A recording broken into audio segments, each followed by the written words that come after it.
Igor Saïri, Igor, autour de vous, à quelques centaines Regardez, de il y a Boustillo, Corse, sur BFM. Oui, absolument, c'est assez particulier comme atmosphère. Il y a les touristes de masse qui sont venus ici pour Pâques découvrir le Vatican et qui sont arrivés le jour ou le lendemain de la disparition du pape François. Et c'est le cas effectivement de ces Français qui sont avec moi. Alors ils ne sont pas fidèles, mais ils sont baptisés. Donc quelque part, ça compte aussi évidemment énormément. Comme vous, Didier, vous venez de Saint-Maur en région parisienne. Bon, demain, est-ce que vous allez tenter de voir le cercueil du pape François qui est ouvert au public et aux fidèles? Alors le cercueil peut-être pas, mais la procession samedi, oui, on va essayer effectivement. Grande procession effectivement de près de 3,5 km entre la basilique Saint-Pierre qui est ici au Vatican et jusqu'au centre de Rome vers la basilique Sainte-Marie-Majeure. C'est ici qu'il sera inhumé, vous allez le tenter. Pourquoi? C'est un moment incroyable de lui rendre un dernier hommage. Très compliqué, là c'est vraiment le hasard, et puis pour les enfants aussi c'est important. C'est un homme qui a compté dans le monde ces dernières années, son esprit d'ouverture, ses discours, d'ailleurs tout le monde aujourd'hui le salue et est triste de sa disparition. Merci beaucoup Didier. Petite réponse rapidement pour vous Nicolas. Qu'est-ce qu'il a incarné pour vous le pape? Alors moi en tant que croyant, forcément c'était un personnage important. C'est vrai qu'en tant que chrétien, je pense que ça nous attriste fortement une perte pareille, parce que c'était un pape qui était progressiste, qui a fait avancer pas mal de choses, qui a essayé d'arrêter les guerres en Ukraine. Il a fait énormément de choses bien. Donc après, c'est vrai que c'est toujours un événement émouvant, on va dire. Merci beaucoup Nicolas, merci beaucoup Alison. Vous le voyez, que des valeurs incarnées par le pape François que ces Français aimeraient retrouver chez le prochain pape qui sera donc élu au prochain conclave. Igor Saïri avec Nils Olsen, place Saint-Pierre. Monseigneur Bustillo, ce conclave donc, dans quel état d'esprit on est quand on s'apprête à, sous le plafond de la chapelle Sixtine, désigner le successeur du pape François? On est serein, on est confiant et dans un esprit de responsabilité. Quand on va élire un pape, on ne peut pas jouer. Entre nous, les cardinaux, on a parlé de 135 cardinaux, on va voter, on est électeur, ce n'est pas un privilège, c'est une responsabilité. Moi, je pense que la question n'est pas entre nous, les cardinaux, toi tu es sympathique, je te vote, tu me donnes des casters, ou j'ai un intérêt, ou j'ai un côté affectif, ou bien le passeport. Parce qu'il y a des gens qui disent, tiens, un asiatique, un africain, ou un italien. C'est pas une question de passeport. À aucun moment ça ne rentre en compte ça, l'idée de se dire que après un pape sud-américain, il y aurait non. En tout cas, moi je ne le vois pas comme ça. Hein. Je n'ai pas une vision dogmatique ou une pensée dogmatique. Moi, je dis tout simplement, on a la responsabilité de ne pas jouer, parce que nous avons 1,4 milliard de catholiques qui nous attendent. Donc nous ne pouvons pas jouer, et nos catholiques méritent un bon pasteur, un bon pape.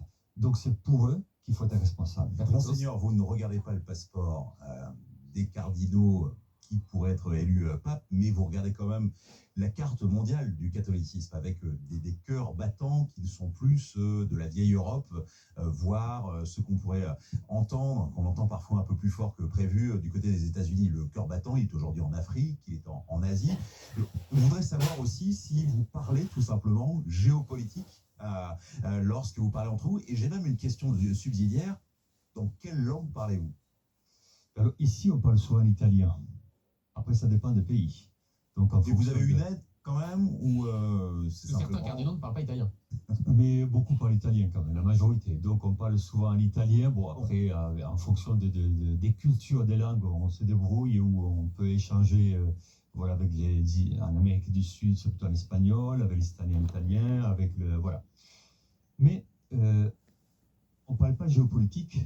Moi, je pense que quand on a la responsabilité de choisir un pape, on tient compte du monde, mais nous devons choisir ce que nous considérons le meilleur pour les catholiques.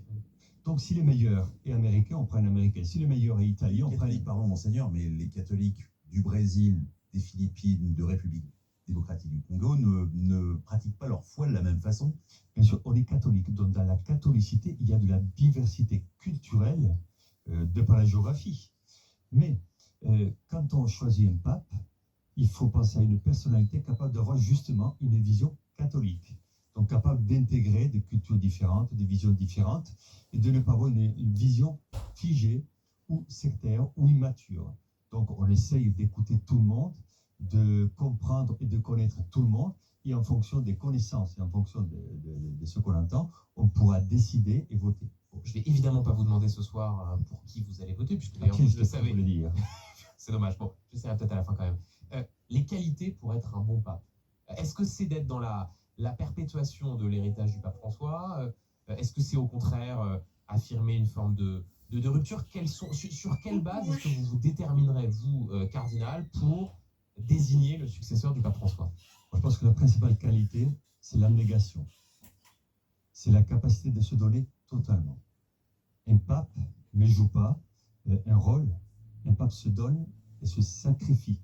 Dans la notion de sacrifice, dans l'étymologie, il y a sacrificere, c'est faire du sacré. Donc, par sa vie, par son comportement, par ses attitudes, il doit faire du sacré. Donc, pour moi, l'attitude la plus importante d'un pape, c'est l'abnégation. Ouais. Se donner totalement. Après, l'Église a besoin d'unité, l'Église a besoin de mission, l'Église a besoin de beaucoup de choses. Il y a une manière d'agir, d'action, ça vient après.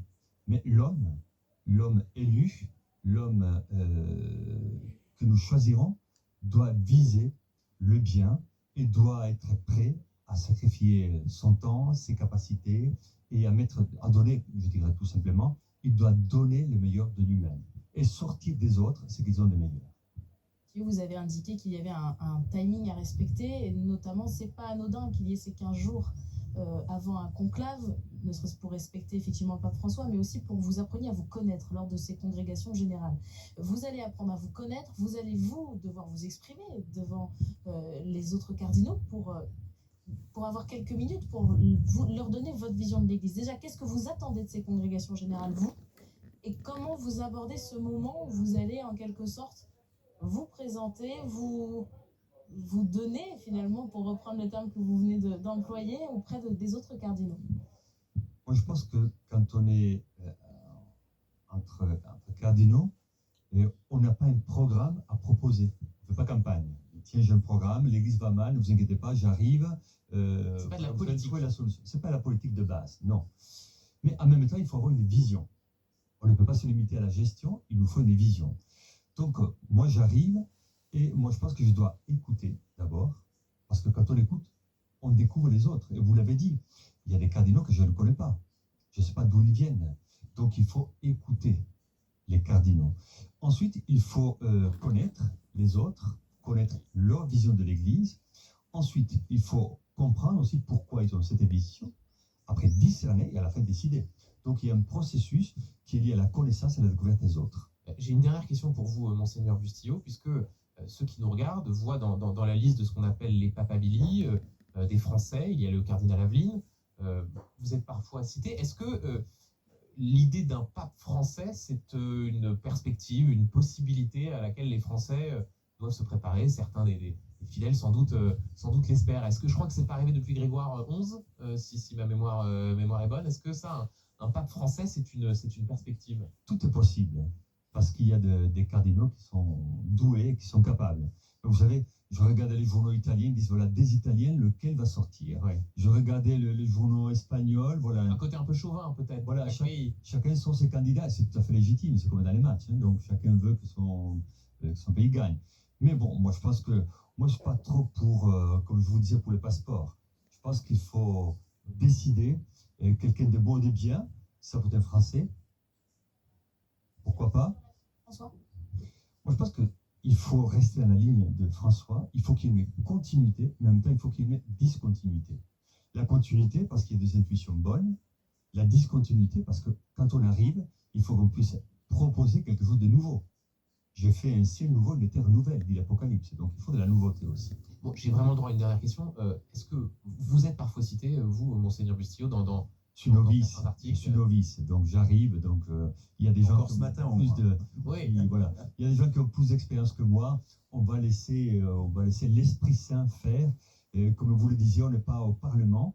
Et il y a une dimension spirituelle, donc pas seulement politique et stratégique. Il faut être en même temps responsable. Il faut penser au bien de l'Église. Merci beaucoup, Merci à vous. Monseigneur d'être venu nous voir ce soir dans cette édition spéciale.